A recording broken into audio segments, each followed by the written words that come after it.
Welcome into DC On Screen, episode 357. We have done 357 of these. That's crazy. I'm your host, David C. Robertson. This is my co-host, Jason Goss. Hello. You know what? I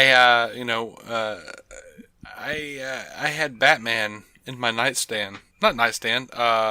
Mic stand. Sorry, nightstand. What? It would be a nightstand once it was in the mic stand. K-N-I-G-H-T. But no, I was hanging out with my youngest sister, and I was checking out her collection of figures, and I picked up her Batman the Animated Series figure, the ones the new ones that came out in the last couple of years. Uh-huh. And I went to move his leg, and it broke, which is a problem that apparently these animated series figures have had because they made them so accurate to the Bruce Timm designs that the joints are shit. So that's kind of cool in a way. Yeah, you have to boil it for 30 seconds or whatever, or put a hair dryer on it for a while to make sure the joints work right. And I didn't think about it, and I just went to kind of move it to see if it had some play in it. Pluck. And it just snapped. Yep. Yeah. So I grabbed some Gorilla Glue and I glued the bastard. And I didn't want to sit and hold this thing taut for 2 hours. So sure. I was looking around. I was like, what do I have? And I had our green screen clamps, but I couldn't find them. I know where they are, but I couldn't get to them basically. And I was like, you know what? And I pulled out my mic stand, and I just shoved Batman's legs through the mic stand. Yes. And he sat there all night perfectly. And when I got up today, his leg was glued. He was fine. But yeah. So I don't have Batman in my basement, but I did have him in my mic stand. That's fine. I just had a disappointing moment where I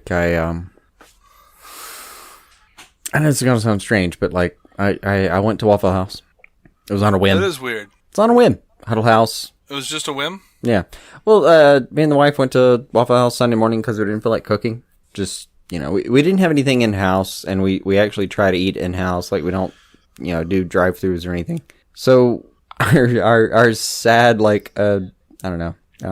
solution to this problem was, Waffle House. We haven't had that in how long? So, we went there. We haven't had diarrhea in a while. And there was a disappointment at the Waffle House. Oh, no. Really? But I didn't realize how deep it was until about, what time was that? Probably 10:30. So probably about 17 hours later when, yeah, those Waffle House disappointments can be a slow burn sometimes. They can, but it's not what you're thinking. It's only until 2 days later that you're really in the clear. No. This one was, all right. I actually don't recall if there were any of the, if it's what you're thinking, I don't specifically remember it. Oh, I'm open. I'm not thinking anything specific. I've been to Waffle House enough times to know that this can come in many different forms. It was not gastrointestinal in any way. I've been to Waffle House way too many times. My disappointment was way more existential. And I didn't realize it, though, until about 5 a.m. This morning, actually. Okay. Oh, wow. Yeah. I got 3 hours of sleep last night. Because my dog is terrified of storms. So she just, as soon as it starts, as soon as God starts crying at her, she... and peeing on the house, she wakes up and starts sitting on my head. And then, dude, Story, I lived with you for a couple of years, 2 or 3 years. Story knows before it happens. Oh, no. She has a barometer. Story used to run into when you would be off at work or whatever, and I would be home. She would run into the office, which was unprecedented because she was scared of the chair. Yeah. In the living room. Yeah. So she would run past that and like come in to the office and like try to hunker underneath my knees. Like I actually, if you guys follow me personally on Instagram, David C. Robertson, one word on Instagram, there's a picture of her sitting beside me during a storm. Mm-hmm. And she hated cameras. She's terrified of the camera. But she was more afraid of the storm. She was more afraid of the storm. Plus, Jason's got this metal roof, so it sounds super loud when it's raining. Yes, which is fantastic if there's like no problem here and you're sleeping. Oh my god, it's fantastic. But if it's storming, and I literally mean 16 seconds worth of thunder. Just in a row. I mean, like lightning that lasted for 6 seconds and then 16 seconds worth of thunder. That's what I dealt with last night. Like, I didn't even blame her. Like, I was up just like trying to hold her and trying to get her to bed and trying to struggle. And that was my evening. And then somewhere around like 5:30 in the morning, I kind of like laying there and like Story had finally fallen asleep just a little bit. And I kind of told my wife, like, can I be honest? This isn't even the worst part of my day. The worst part of my day was that Waffle House didn't have any chocolate milk. Ooh, that's bad. It really kind of ruined my day. Like, I don't treat myself. I don't do chocolate milk a lot. Yeah. But I went in there and I was like, I'll have the chocolate milk. And they were like, oh, the guy before asked and he didn't have it either. Oh. Yeah, that's sad. The worst, one of the worst, we don't have this thing that I've ever experienced at Waffle House. I went into a Waffle House with my friends, and I was like, oh yeah, I'll have the All-Star breakfast, and they were like, which is the only thing to order in some time. No, man, they've got the Texas cheesesteak melt. I had the Texas cheesesteak. That's what I had yesterday. It's just but the All-Star breakfast is pretty standard. Whatever I get, I always have a waffle, and they said, well, we don't have waffles. And what? I was like, but you're the Waffle House. They're like, yeah, we understand the irony of the situation, sir. They didn't say that. They didn't say that because they didn't know the word irony. How much more would you have respected that situation if that was how they'd responded? More. I don't know if it would have been a lot more, but it was more. But, you know, they were like, yeah, I get it. That's the way they said it. Yeah, I get it. We're Waffle House. I'm like, yeah, they don't know the word irony. But... No, I mean, even my waitress was like really disappointed. Like, oh, honey, I'm sorry, we don't have chocolate milk. Oh, and she like saw the look in my face, and like I could see her like crinkle a brow, like, oh, I'm so sorry. Yeah, there was sympathy. Just like, it's one thing if you're at home and you want to make chocolate milk for yourself, and you can just go do that. It's another thing if you're like out in public and you ask another person for chocolate milk as a 32-year-old man and someone tells you, no, you can't have it. Yeah, that's not okay. It hurts. Like, it hurts in this weird, demeaning way. So when you're a kid and you're told that you can't have chocolate milk, you just have that callus there. You're like, no, not healthy. Yeah. But when I'm like in my 30s, I'll be able to get it all the time. No, you won't. No, you fucking won't. Yeah. Because sometimes Waffle House runs out and sometimes diabetes. And I had done my research on the diabetes, and I've been eating healthy. I was like, I'm going to treat myself to chalky milk. Nope. Chalky milk. Nope. And like, I've done my research on the diabetes, and they said, it doesn't look good for you, buddy. And I went, all right. I'll have the chalky milk and an ice cream Snickers. And Walmart had both of those things. And I laughed and laughed, and then cried a little bit, and then laughed some more. And that was last night, ladies and gentlemen. No, I even did the right thing. I don't remember when I last had chocolate milk. I just... I don't drink a lot of... I actually haven't had chocolate milk in probably a year or more. I don't even know. Oh, we used to love the True Moo, though. God, we used to love the True Moo. No, you like True Moo. I tolerated it. It was really? Okay. Oh, God, that Barber's was like is way better than silky chocolate wonderfulness. Nah, there's better taste in chocolate milks, man. Oh, I love the True Moo. But you know, I prefer just taking some whole milk and putting Hershey's chocolate, because I like Hershey's syrup, a lot more than any actual manufactured chocolate milk. I don't know if that's really chocolate, man. But Hershey's chocolate syrup, that's a fun thing. And I feel get like that going. Chocolate is a hard thing to fake. It might be a hard thing to fake. I don't know. I don't know what's hard to fake or anything. We live not in these a strange... days. No, seriously. How the hell do you know? We live in an age of magics. Yeah. And who could say? But we should probably talk about news. and DC stuff. And television. Yeah, you know. And television.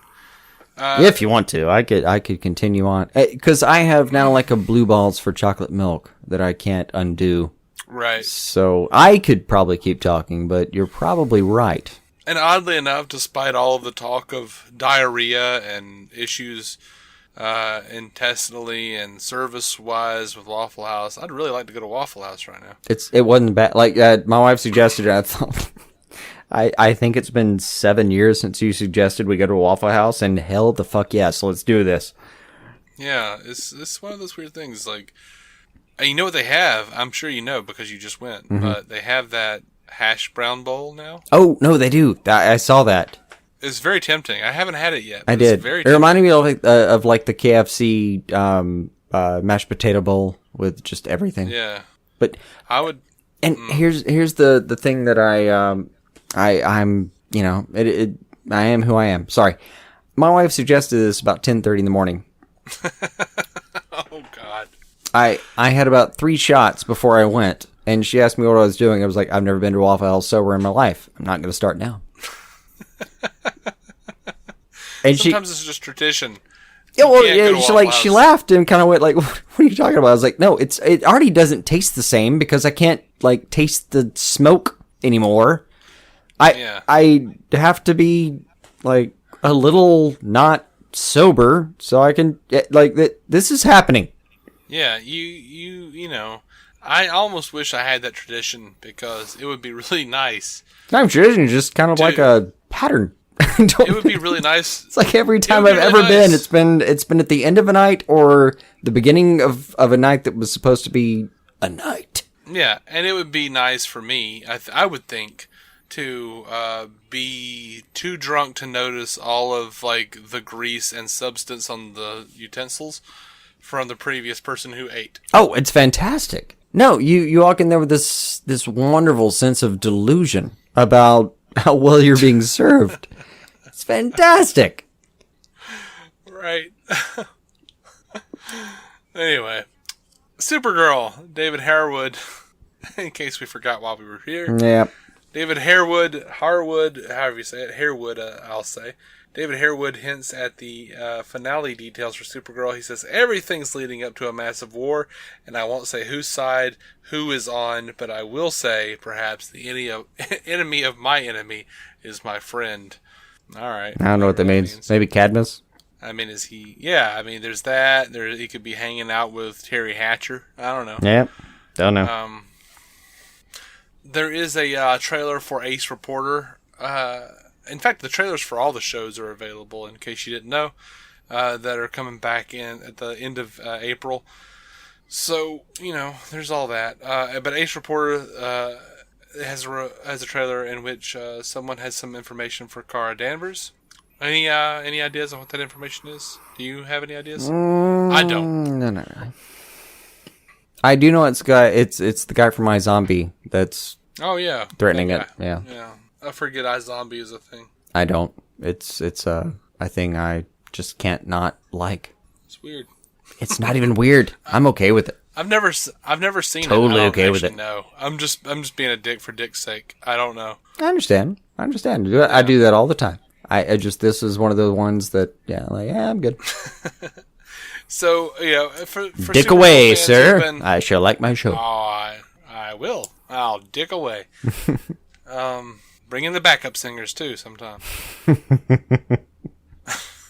To borrow from Christopher Titus. It was a good bit. So for the people out there who are claiming or are angry and going, Supergirl, where's James? Where's James Olsen? We want Jimmy. Give us more Jimmy Olsen. There's apparently a Jimmy Olsen episode coming. Andrew Kreisberg says there's a big James episode coming. See, I was right. Yeah. He says we're starting to shoot it this week. It's like the biggest James story we've ever done. We're excited. Mikad is excited. It's going to be great. That's awesome. It's the biggest James episode they've ever done, which means he might be in it for 6 minutes. 6.5. Possibly. I'm just messing around. I'm screwing around, guys. he became Guardian, and then we kind of didn't hear from him for a while. I'm down. That's real though. Like he had bigger storylines as some dude, as he's had as Guardian. So I want the whole James episode to just be him trying to figure out. I want him to be looking at a sheet of thumbnails and trying to figure out which one to print. You want him answering emails? I want it to be a real conundrum for him. Blocking voicemails by pressing 2 and/or 9 from random incoming phone numbers. Now, I mean, it's not just for comedic value. It would be funny because I'd have every member of the crew come in at some point and talk to him about being Guardian or talking about Kara's dealing with a big thing. This would be like that episode of I can't remember the name of it. I can never remember the name of it. The episode of Buffy where Xander's just running around on his own mission while Zeppo. The entire group is Zeppo. That's right. Is trying Zeppo to save the world. But one of those two. Yeah, there's a big apocalypse going on. It's just the show follows Xander. Yeah. But it would be that. It would be that for Supergirl, where James is trying to figure out the thumbnail, and he's asking people who's coming in, what do you think about this thumbnail? And he's asking, which one do you think should be on the cover of the thing? And they're like, I don't know, man, that one. He's like, And it's always a different one. Actually have him dealing with, the pressures of being Cat Of Grant actually being, in head of this damn thing. And it would... Which we haven't dealt with at all. Right, and it would also accentuate... I mean, wait, all right, I take that back. They did deal with, him being in charge with Snapper Carr, but... Yes. That's it. But I feel like it would be important for him in as far as showing why this is the point where he decided to break, and he had to become Guardian. I think he needs that to showcase why exactly, he longs for the night. He longs to be out on the street fighting evil. Okay, an entire episode of those flashbacks, I would disagree. But 4 minutes... Flashbacks? I never said anything about flashbacks. Yeah, that's what I'm getting to. 4 minutes of flashbacks to him being, annoyed by the minutiae of his life. Still doing a good job, but annoyed by the fact that he can't get out there. And, seeing... Imagine, he's got photos to proof, and he has to go through and proof this photo of some bullshit millionaire giving away whatever amount of money, and then the other part is him proofing exactly the right picture of Supergirl saving the day, and you have that juxtaposition. Oh no! He has to choose which picture of Supergirl to choose, and then he just decides to choose a picture of Guardian. No, you see him at least toying with that decision. And there would have to be at least 10 minutes devoted to Miss Tessmacher. You have to have him dealing with Miss Tessmacher. He hasn't fired her yet, which means she must be at least marginally competent at her job. He's in there. She's in there. Yeah, she's fine. Yeah. I think it would be a fun episode. I really do. I think it'd be more fun than any of the episodes we've gotten so far. At least, the last few weeks anyway. Not so far. No, that's not true. We talked about the last week's episode. It was finally getting back on track. Yeah. I would love to see a James-centric episode. Anyway, we've talked about this too long. On to Gotham. There is a new promo for Gotham. In the new promo, a shaman-looking guy played by Raymond J. Barry tells Bruce, "I've been waiting a long time for you to begin your journey."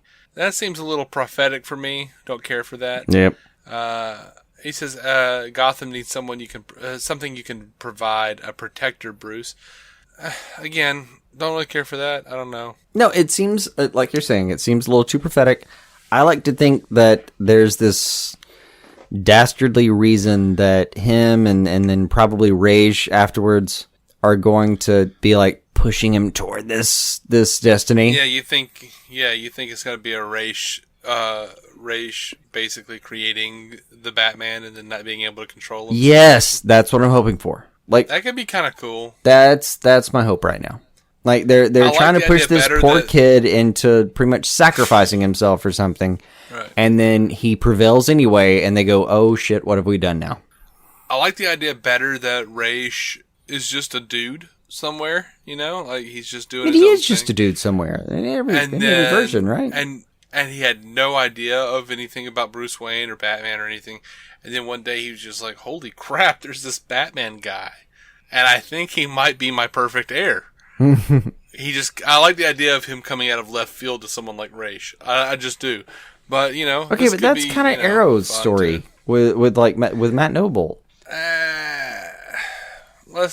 Matt Nable. Yeah, Nable, sorry. Fair. He was never really Raish al Ghul. He made it. He was the head. That's fine. Yeah. Anyway. It's all kosher. David Mazouz. No. David Mazouz discusses the change in an interview. He says he is going to live out the reason he was created, and it will have very bad consequences for Bruce. Catastrophic. Catastrophic. I don't know why the cat got in there. Good. Yeah. Catastrophic consequences. I don't want to give away too much, but it's not going to be pretty. And apparently part 3 of this season will be subtitled Heroes Rise. That's exciting. That's cool. Yeah. I have watched that promo too. It's pretty solid. I mean, sure. I'll watch it. I mean, I'm down to see different variations on the mythology, It just a lot of the promo lends itself to like, no, Bruce is going to start becoming some kid who kicks a little ass. Yeah. I'll tell you this though, year 35, 2035, when they reboot Gotham, that might be actually the last straw for this show. I might actually be like, you know what, it's 2035. What are we doing here, guys? What's happening? I don't know. Anyway, Alexander Siddig was talking about Ra's al Ghul and his approach to Ra's al Ghul. He says, I really tried to get him so ambiguous that he's almost liquid. That was the way I thought about it. You're really not sure if he's good or bad. No one knows whether he's a demon or a saint or a ghost. That's a line from the script. I am on board that concept of Ra's al Ghul. So far, so good, yeah. I like Alexander Siddig, so I'm probably more... If him telling me about how he screwed over lines in DS9 because he didn't like the storyline wasn't enough to make me dislike him, that's probably not. I'm probably just so biased towards Alexander Siddig that I'm just on board for whatever he says. Just rolling with it? Yeah. Yeah. I'm like, dude, that sounds like Raish. Yeah, this is an example of him doing the best with what he has available. Well, dude, this is a guy he's a very good actor. And to be quite honest, he hasn't been given the shots that he should have been. He's been in a lot of shows recently because finally the unfair stink of Star Trek has wafted away from him enough. And he was great in Star Trek, but, people have a bias towards it. They're like, sure, man, you can't be a thing. I mean, Ridley Scott fired him for a movie for being on Star Trek. Oh, that's rough. It is rough. It sucks. So, whatever. I look forward to his Ra's al Ghul. I don't even care that Matt Nable just did it on Arrow. I don't care. I want to see Siddig do Ra's al Ghul, and I'm excited about that. Yeah, that's my only problem right now. Is there have been too many Rages. How crazy would it have been if Arrow had actually done... Because they almost had Liam Neeson, apparently. I know. They talked to Liam Neeson, and he was like, I can't do it because I got this other thing that I've already scheduled, but normally I would have, yeah. I've got to do Taken 14, but other than that, I would love to do it. How crazy would that be to see Liam Neeson show up on the CW? Would have been kind of fun. Which is funny, though, to me, that they're like, hey, can you do it, Liam Neeson? And he's like, I would do it, but I can't. And they're like, okay, we're going to go find someone who's nothing like you. Yep. Good job, Guggs. It's been a weird run with Rage. I just, especially again, man. We keep using him. That's my main problem. There are a lot of people to bring into this world. Yeah, but how do you not do Ra's al Ghul? Well, seriously, if you're writing an epic story and you have a relatively small threshold for imagination, apparently all these people do. Sorry, I'm becoming a dick now. You'll have to continue that storyline because otherwise I want to rebut you. I just, if you don't have an imagination and you're writing a comic book show for DC, how do you not do Ra's al Ghul? Like, even Kevin Smith and Paul Dini, with their pitch that they did on Fat Man The Shadow of the Bat? Yeah, absolutely. Great pitch. Had Ra's al Ghul at the heart of it. Yeah. Like superintendent of the school or whatever. Right. Like, so how do you not do that? Like, how? I don't know. Like, you could, bring in several other characters or whatever, and then people are going to be like, well, where's Ra's? Why isn't Ra's involved? And now because, Ra's al Ghul has become this, like, mythic beast within the DC universe. Whereas, like, oh, he's at the heart of every conspiracy. He started everything. And I'm like, I hate to tell you this, but I'm pretty sure it was the Green Lanterns. Or not the Green Lanterns per se, but the Guardians. That set all this stuff in motion. Except for Batman, he was an anomaly. But no, I don't know. I just feel like everyone's sort of gearing towards Ra's al Ghul as like the originator of all things in the DC universe, and I read a fascinating article about like someone getting mad because originally Neil Adams drew Ra's al Ghul without eyebrows.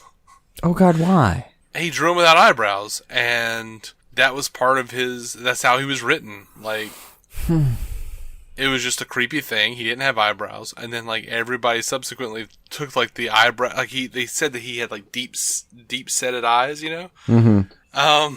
So like he had like the eye shadows around his eyes because his eyes were deep set in his skull, and everyone took that as being big, gigantic Wolverine like bushy eyebrows. So like after Neil Adams, everyone drew like these big like Wolverine saber-tooth eyebrows, and Neil Adams is like, what the hell is this, man? He doesn't have eyebrows. Stop drawing him with eyebrows. What's happening? Yeah. He's already got the Wolverine hair, and he's got the little Wolverine chin, like, beard thing, like, whatever, like the sideburn thing. Yeah, yeah, and he's got the muttons. Kind of muttons. They're not really muttons. They're just, like, right there at, like, the edge of his chin. And he has, like... It's like a tapered like button. Wolverine, but it's a tapered mutton to some degree. Yeah. But sort of like a Fu Man tip. But... a Fu Manchu's. But anyway, I'm moving on. What am I even talking about? I don't know anymore.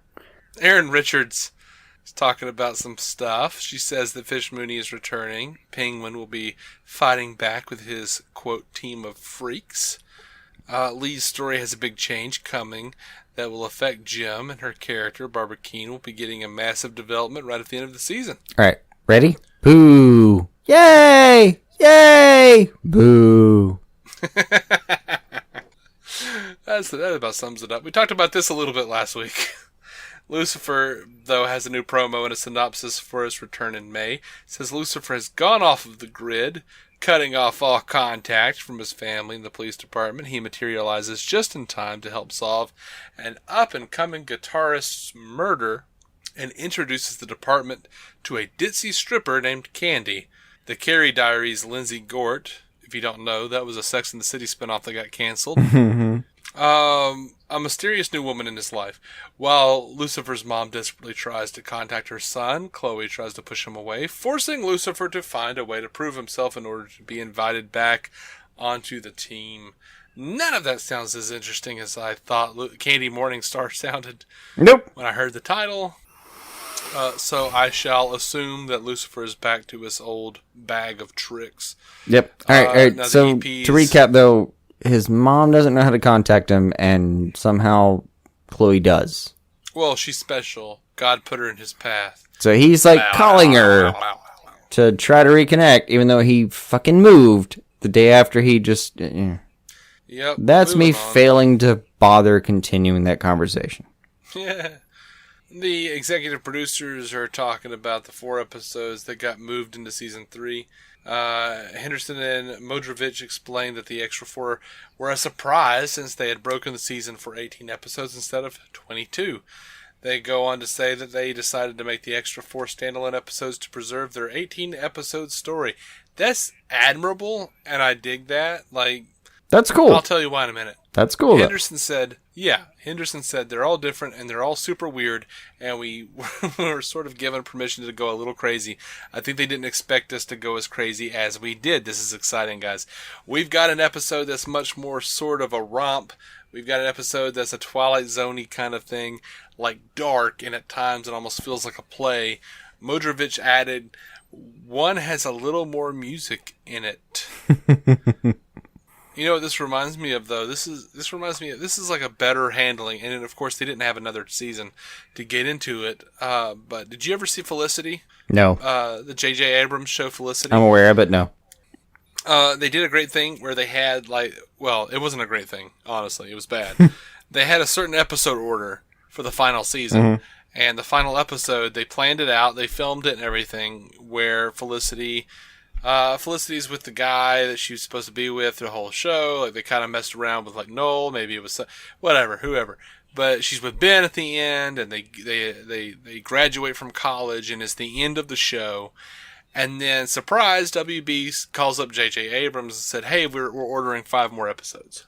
All I remember about those 5 episodes, and I've just heard lore, is it got weirdly sci-fi.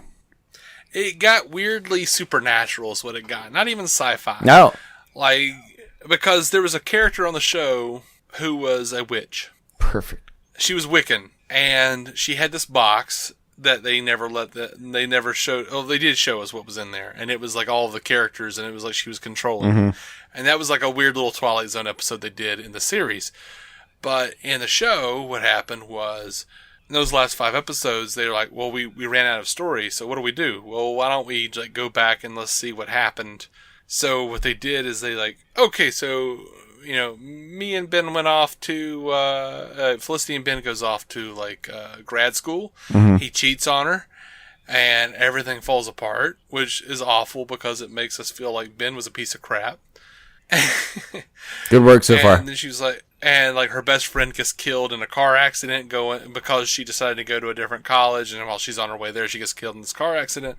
So she, Felicity goes back and, talks to this, shaman who gives her, a root, and she eats it or whatever, and she goes back and lives, the last year in the last 5 episodes, and changes all of her decisions, and nothing works out the way she wanted it to. She, winds up with Noel instead of Ben, and she tries to tell the girl not to do the thing, and then at the very end, they're all have a little reunion thing or something, or someone gets married. I don't remember, but the person who was supposed to die because I don't know. They decided they cut out the segment where she tells the girl not to go to the college, Mm-hmm. But she winds up showing up at the end, and Donald Faison from Scrubs was in that show, and that was pretty cool. dope. But so she shows up. She somehow didn't die at the end, and we found out through a deleted scene that's how. But it was just super weird, and it didn't make a lot of sense, and it just kind of shat on the show. You know what I mean? Yeah. So anyway, that's my bit. That's what I'm saying about Lucifer, and I'm glad they got a chance to kind of move those episodes around a little bit, because I don't want it to be Felicity, even though it's kind of worse than Felicity most of the time anyway. All right, but apparently what you're getting in return is they think they broke this 18-episode story. That's... Mm-hmm.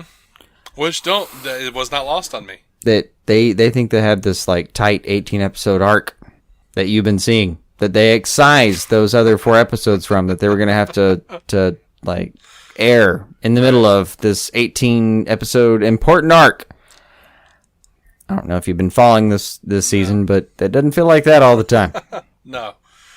By the way, on the Felicity thing, me and Matt Carroll, the MCU cast, the Marvel Cinematic Universe podcast, we talked about a lot. We were talking about the brilliance of how J.J. Abrams was like, hey, I want to do a show about a girl in college on the WB. And they're like, all right, cool.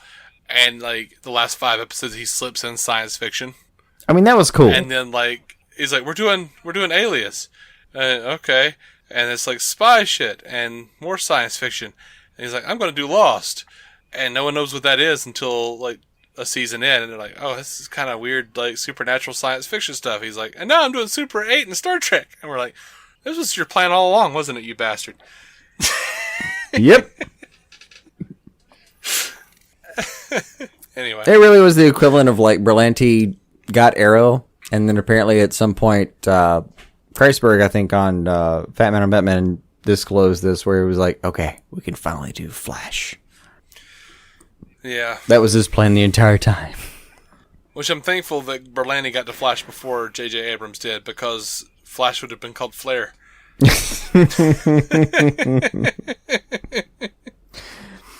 Yeah. Anyway. Lucifer casting NCIS veteran Lauren Holly. Dude, Lauren Holly? She's still around? I didn't even know. Yeah, sure. Will be appearing. She's going to be in season 3 as Roxy, a woman who is somehow connected to a Vegas casino. Lauren Holly, like the Dumb and Dumber Lauren Holly, who was romantically linked to Jim Carrey for quite a while, I guess. Apparently. That Lauren Holly? Still working. Oh my gosh, I didn't know she was still around. Cool. She was hot back in the day. I my 13-year-old self, I don't know. He might not want to see what's happened now. That's I haven't seen either. You know how like you find people attractive, like celebrities attractive when you're like 12 or 13? Sure. And then like years later you're like, "Oh my lord, what happened?" Yeah, of course. Yeah. I just had that with Tom Cruise, actually. Yeah. No, Lola the Rabbit from Space Jam. I was like, "Oh yeah, I got to hit that." Oh. Okay. Yeah, I saw a trailer for this new Jack Reacher thing, and I was like, oh my gosh, Tom Cruise used to be a man about town, and now he looks kind of bloated and weird. That happened quick. Not that I was actually ever attracted to the guy. Like, I always kind of thought he looked weird, but I always. Meanwhile, you look over at John Wick and think, nope, he's still got it. Yeah. Keanu still got it. I always thought Tom Cruise looked like an anime character, though. It's probably true. Like, he's the living personification of the anime style. Well, I mean, it's physically probably true. He's like 5'4", something, 5'5". Yeah. Yeah. He's got that, like, cutesy, short... big hair, big eyes, going. Cut jaw. Like, he's even got, like, sort of like the spiky hair thing going on. Like, wider shoulders than his frame would indicate. All right. Moving on to the Flash. I don't know. I don't know why, but I feel compelled to just say I'm not bisexual. I don't know. I feel the need to be true to myself. Don't defend yourself, Dave. Just be who you are. I'm not defending myself. I'm not defending anything. Just be who you be, man. I am who I am. Over on the Flash, the once and future Flash trailer shows Barry running into a future version of himself. Cisco, Wally, and more. Show will come back on April 25th. That looks really cool, and, a lot of people have been saying that the future Flash is probably Savitar, but you know what? I saw a pretty convincing theory, and it makes total sense that HR is Savitar.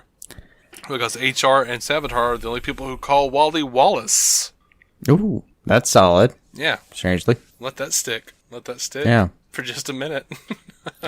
It just also, we're at this point, it happens about this time. If you're a watcher of The Flash, especially like last year, season 2 really solidified it. Season 1 did a great job of like keeping us on our edge. Season 2, you didn't know what you were doing. Come on, none of us knew what we were doing anymore. I had a feeling. Yeah, we had feelings, but you couldn't prove shit.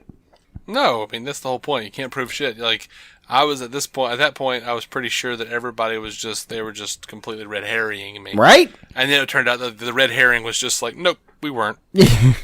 Yeah. All right, but season 3, we're at the same point. Like, could you stand behind one theory more than you do the others right now? Would you be willing to put $100 on any one theory at this moment? I don't think I'd care enough to. Like, I feel like if it's Barry, they're gonna make it work. If it's HR, they're going to make it work. I'm willing to trust the writers. If it is somehow Teddy Sears again, they're going to make it work. We haven't even seen that guy for the whole season. No. But they're going to make it work. He's over in Legends right now in a box. No, he's not. He's not even there. That's some dude doing like a voice that they're throwing through a filter. That's a mocap cat. Yep. Mocap cat. Mocap cat. Where you standing at? Mocap cat. Where you standing at?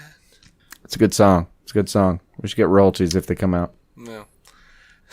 So Kreisberg says, Andrew Kreisberg, executive producer, says we have a couple of recurring villains, one major recurring character coming up through the rest of the season. So, I mean, no idea. Just really. Killer Frost? Nothing. I don't know. Whatever. Sure. Erin Helbing, EP on The Flash, says Killer Frost has knowledge of everybody because she's been friends with them, so she's really going toward the dark side and we're going for it. He added that Killer Frost would be a very formidable adversary. Andrew Kreisberg says it's not just Iris and Barry's future that's at stake, it's also Caitlin's, and watching her try to avoid her fate becomes tied in with Iris's fate. At some point, do we have to make a choice?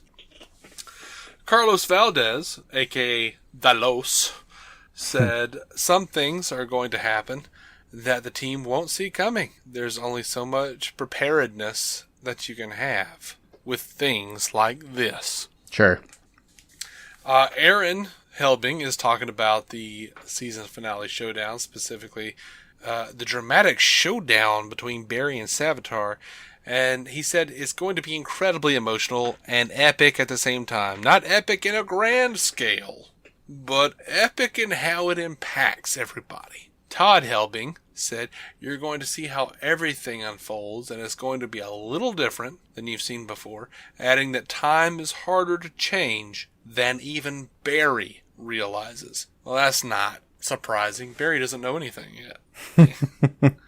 Yeah, he's been learning, but... Yeah, he's been learning, but he's still a relative newbie in the ways of things. Right. Kreisberg said, we've already mentioned the simple tease, you're definitely going to cry. So, yeah, we've already mentioned, personally. The DC on screen has already mentioned Kreisberg saying you're definitely going to cry. Yeah. So, that's what I was saying there. And, I don't know what to tell you about that. I don't know. I don't know what to predict there. It's just... It's the Flash. I know I'm going to cry. I usually cry in their finales. I mean, shit. Yeah. I usually cry in their weeklies. I don't know. I'm like, well, Cisco did name that villain so well. Yeah. Over on Legends, Klemmer is talking about deaths in Season 3. When asked about Amaya's recent death, Klemmer mentioned that he had fielded a lot of questions about whether she was really gone. He admitted it was possible, which means no. Yeah. But also said, at about minute 32 of tomorrow's finale, people are going to start asking a lot of similar questions. It's always been a rule since the Hawkman death in the pilot. Greg Berlanti said it before the show was even a show about how his mission was to make this not like network TV, that no one would be bulletproof, that it was more like the Ned Stark idea of anybody could lose their head at any time. As we've been roughly breaking out next season, we're more committed to that than ever. Let's hope so, buddy. He said in a later interview, Season 3 is going to be totally different. It's not going to be just fixing these simple aberrations and then moving on. Our team is maturing. They're going to be, next season, faced with questions of like, what if putting things back to the way they were wasn't good enough? Now, about the finale, he said there will be so many deaths. It's just nothing but death. It is wall-to-wall carnage. It's a meat grinder. It's more people that I've probably killed in my entire television career. It's ridiculous. And about changing the team roster for Season 3. No one is left. No. He says it's something akin... it's something akin to the scale of what we did this season. You will not know who the new characters are in the finale. You'll have to wait until next year. I'm excited about this. I'm excited about that too, by the way. Like, I like the meat grinder idea. Because about half of the cast of Legends I could just do without. Like, let's take out Jax. Let's take out... You know, last year I would have said Sarah, but now I say keep Sarah. Kill Jax. You know what? Take out Martin. I'm tired of Martin. I can deal with that. He has nothing. I can deal with that. You know, Nate. I can deal without Nate. I can deal without Ray. I'm kind of tired of Ray. It's still, I still like Ray. And you know what? Until this season, and you know, thank God for Broadchurch, because until this season, until I didn't know how truly expendable Red Punter was. I'm just saying. No, for me, if it was like Rip, Ray, Sarah, That's pretty much it. I could deal with it. You know what they should do? Let's reboot from there. They should have Gideon. Like, Gideon should create, because she can create anything. Within the ship. She can create a body for herself and transfer her consciousness into a Gideon person and then run the ship. Kill Ripoff. No, I'm sorry. No, Arthur Darfield's, he's too precious. He is too precious. Sure. Weird last bit for Legends, though. Guggenheim posted a list of the characters that's going to be in the season finale, Rupa. And you know what? It's just all the same people that you would expect, except also Jack Turner's J.R.R. Tolkien. So I guess we're moving back toward that. I don't know why fine. Not. That just he did a good job. He was fine. And I think I pointed this out. Like he did his character wasn't like overburdening like it was with George Lucas. It was just Lucas, yeah. Yeah, it was. They did a nice job of like incorporating somebody that was a nice supporting character that did his job. It made sense for who they were paying homage to. I was fine with everything that happened in Tolkien. I'm Absolutely. Saying Tolkien the way they said it, but yeah. All right, so moving over to Arrow. Dangerous Liaison, the April 25th return episode for Arrow, has a new trailer that focuses on Helix and hints at Felicity getting her hands pretty dirty. It seems a little intense, if you ask me. I'm looking forward to it, though. Yep. Arrow hasn't disappointed me really this season, except for that one weird scene with that guy like firing guns, like in the middle of like what seemed to be a street bazaar. I don't know what that was about. That was weird. Yeah. Mark Guggenheim was talking about closure for. Sorry, I was just thinking about that scene again. It was closure weird. for Olicity. It was weird. It was super weird. Mark Who are we talking to? Blah, blah, blah, blah, blah. Said, as far as Olicity is concerned, one of the things that we've always wanted to do, and I think a lot of the fans have asked for, is basically deal with the consequences of Season 4, Episode 15, when Oliver and Felicity ended their engagement and broke up. They never really had a full-on discussion or exploration of why that breakup happened. They didn't? It was because Oliver was a lying shit. It was because, but no one ever... Like, it's not like Felicity came on and said, "Oh, you're a lying shit." I thought that was pretty obvious. They never really had a full-on discussion or exploration of why that breakup happened. Felicity just sort of reached her breaking point and walked out the door. Well, obviously, because... Okay, but on screen, that's what happened. Like, because, yes, all the internal manifestation, sure. But on screen, all that happened is that, like, she saw him do that, she called him on it, and left. Yeah. He added, "This is definitely an examination of the state of their breakup. It comes out of the events of 519, and quite frankly, all the other episodes that led up to it." Now, in another interview, Amell also said, "Oliver and Felicity, whatever happened between them in between our 4th and 5th season, and the reason that they have been where they are right now throughout the course of the season, we get a chance to explain it." I honestly did not feel like it needed a chance to be explained. Oliver's a liar. Felicity's tired of that. She told him she was tired of it, and he did it anyway. An interminable liar. Anyway. Yeah. Like, in every instance where he could have not been a liar while they were together, he was a liar. And like Diggle was saying, you know, if you tell her the truth, she'll never love you or she'll never trust you. All right, but in all fairness to Oliver, as I've expressed before, I don't have like ongoing relationships with previous girlfriends of mine. Right. But in any instance where I've like had a post-breakup conversation, there's been like a serious breakdown of like what happened. You know, if you're one of these people who are sitting there going like, "Hey man, I would love to see Oliver with insert female character here," just think like, if you're me, this is the way I'm thinking anyway. But just think, say, hey, can you imagine any successful attempt at saying, hey, lady that I'm dating, Susan Williams, Felicity, whoever it is, obviously, I flayed a man for fun.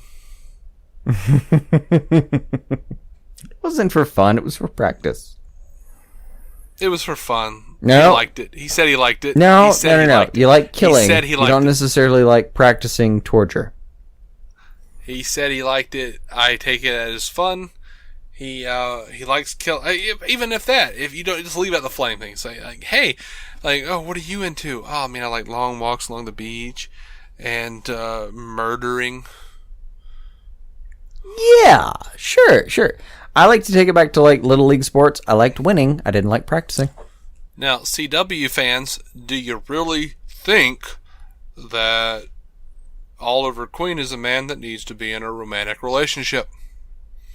After what you've just seen. The man flayed another man and left him underneath a thin blanket. Mm-hmm. The man admitted... a sheet that looked like it had no more than 400 thread count. Poor bastard died in discomfort. You know, I know the show is like all about like redeem yourself as the Green Arrow. I'm like, that's fine, do that, but then you saw that episode and went, oh damn. Well, no, I mean, I'm talking about the last episode. You know, Diggle says, you know, that's 1,000 times more true for you. Redeem yourself as sure.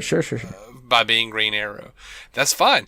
Redeem yourself by being Green Arrow. But any woman you kiss, fornicate with, what have you, I'm going to be like, does she know that you flayed a man for fun? Right. For practice. Did she know that, for practice. All right, for practice, but even that's not going to help things. If he told like any woman, anybody, like, even if Oliver, you know, it doesn't matter what. He could be hanging out with an alien from space and get romantically interested. And he has done that recently, like this year. But if that happened and he was like, hey, I like killing, and at one time I flayed a guy for practice, that's the end of that relationship. Sure. Well, probably. I don't know. I mean, unless it's one of the xenomorphs from Alien. White Martian? even the White Martians over on Supergirl, like, we don't really care for that kind of crap. They might respect that. Yeah, maybe.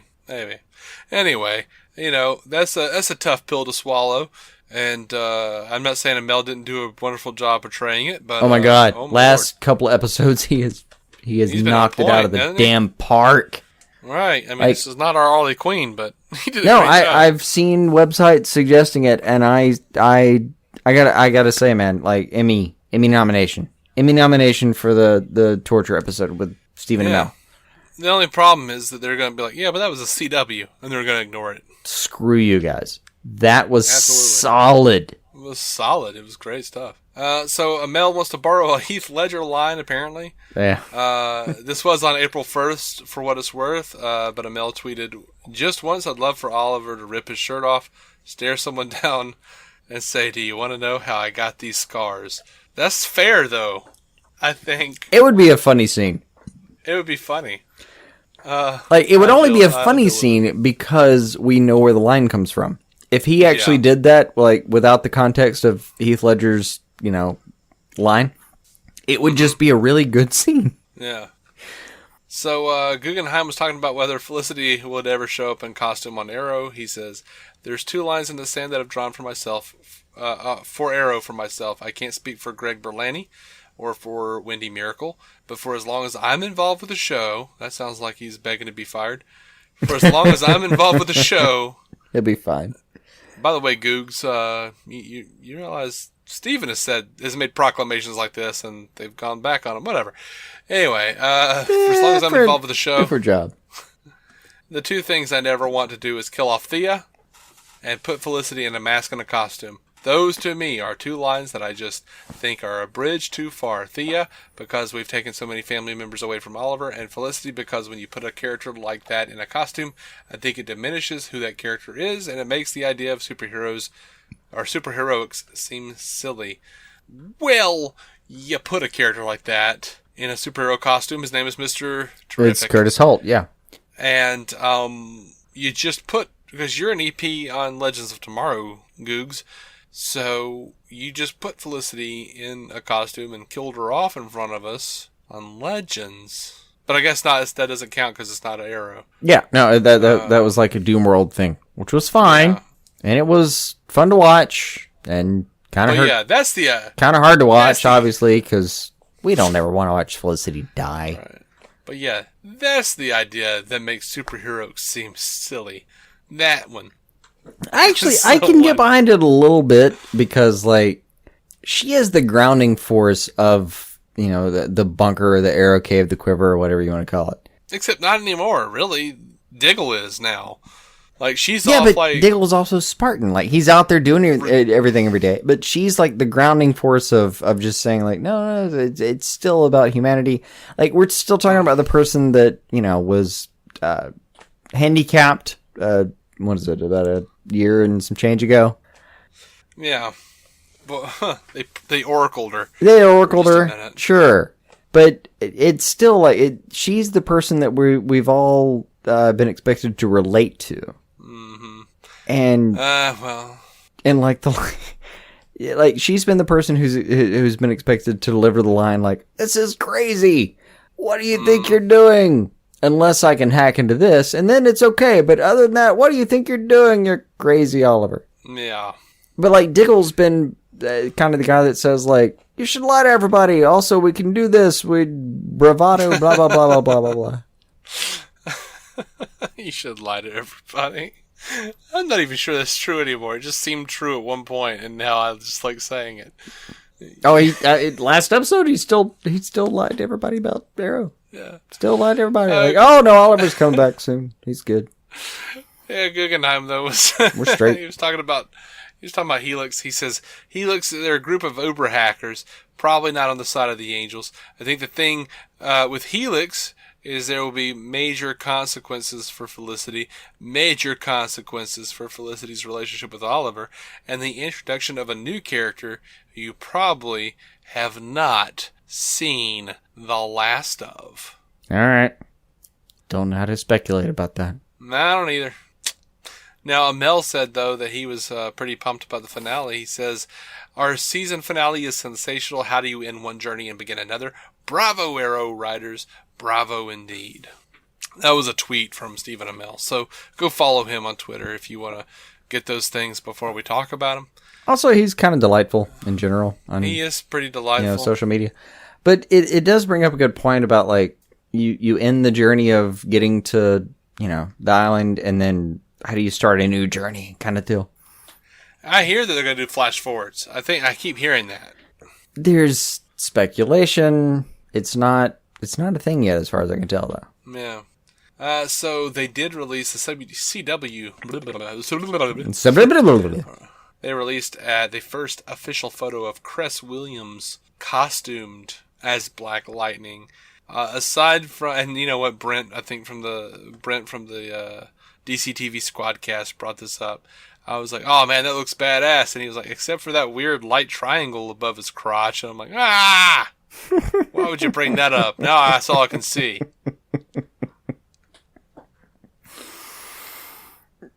Yeah, don't even care. Still cool. Looks cool. Still looks cool.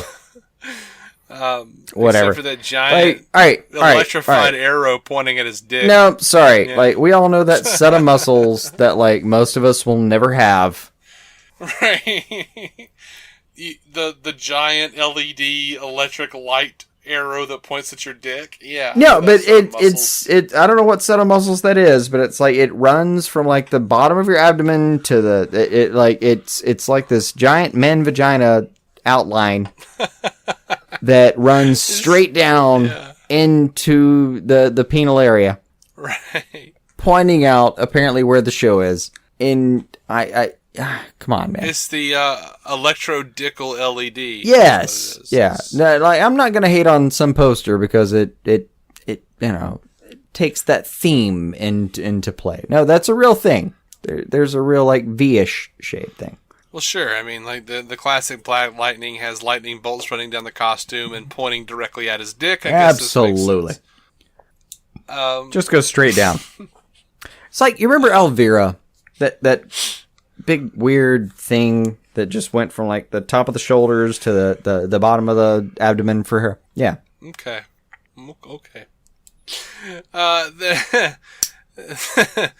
They're re-releasing Wonder Woman, the animated film. They're calling it the commemorative edition. The release day is May 16th for the physical copy. There's a featurette. What makes a Wonder Woman? For 75 years, Wonder Woman has resonated with audiences because of her loving nature and quest for truth. Here, some of her biggest fans and fellow creators discussed how her qualities have crafted her into the icon we know today. There's a sneak peek of Batman and Harley Quinn, sneak peek at the next DC Universe original movie, Batman and Harley Quinn, featuring the talented filmmakers and voice cast, which they have announced includes Kevin Conroy as Batman. Creative team commentary, scene and film analysis by producers Bruce Timm and Gregory Novak, director Lauren Montgomery, and screenwriter Michael Jelenic. Featurette, Wonder Woman: A Subversive Dream, a definitive look at a psychologist's dream and the rich history of one of the pillars of DC Comics. A featurette called Wonder Woman: Daughter of Myth. This revealing documentary explores the archetype and tradition of the female DC Comics superhero. Also, Melissa Raunch has been cast as Harley Quinn in the Batman and Harley Quinn movie. I don't know Melissa Raunch. I'm admittedly a little sad it wasn't Arlene Sorkin or Tara Strong playing Harley Quinn, but I'm willing to give this girl a chance. She's on The Big Bang Theory, and I've never been able to tolerate any Chuck Lorre show for more than about 5 minutes, but I'm willing to give her a shot.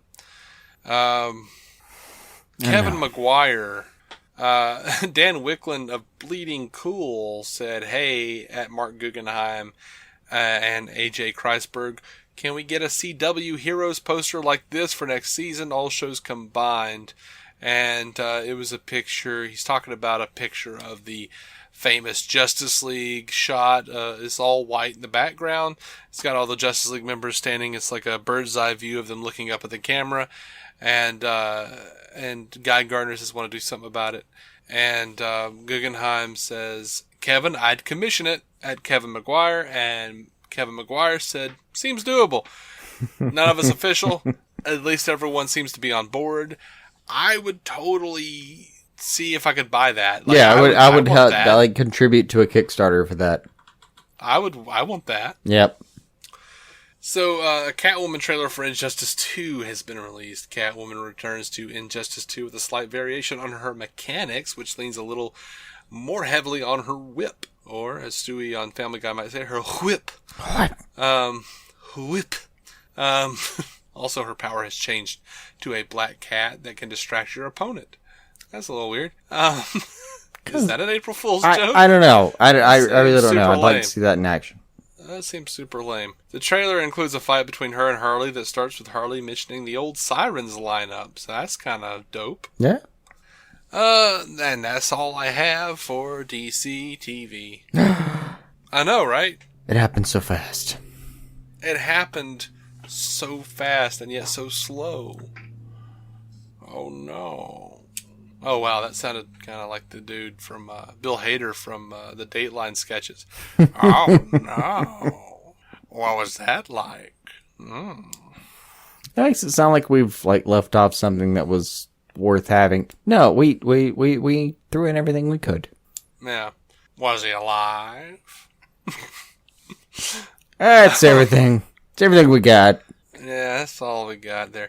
But, if you guys they didn't leave off show, Dean Cain is going to die in the next episode of Supergirl. No, fingers crossed, Yeah, I know. Rip Jeremiah.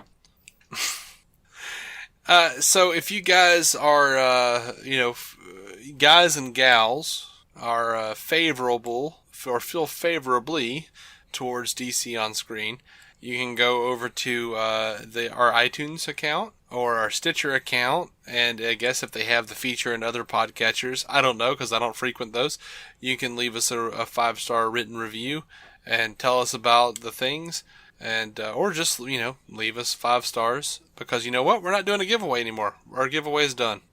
So just leave us whatever stars you feel like we're supposed to be left. I guess so.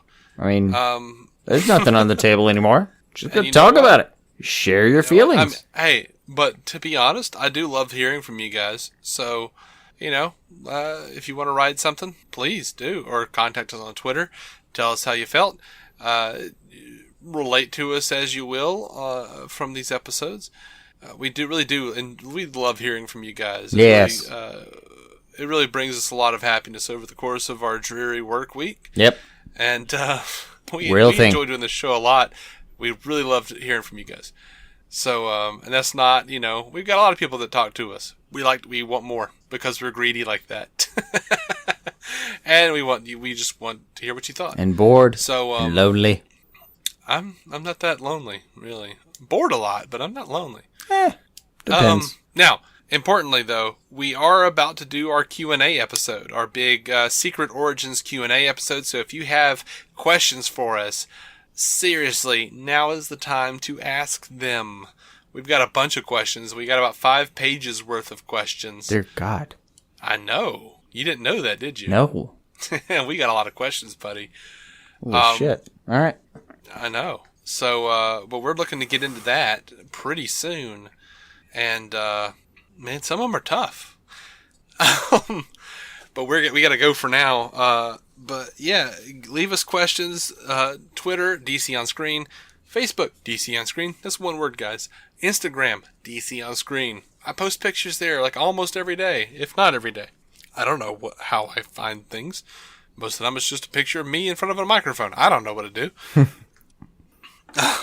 It's not always that, but sometimes it kind of gets on a string of that. Anyway, we're moving on, and thank you for listening. I love you, and bye, guys. You're an amazing person. You deserve the best, whoever you are out there. And until next time, we're talking about our next episode is a review of the Legends of Tomorrow season finale. And you might get that one a little early. So until then, keep some DC on your screen. Bye. Bye. Bye. Clean your nipples. Yes. Don't take any wooden nipples. Don't take any wooden nipples. That would be weird. Don't do that. Sayonara.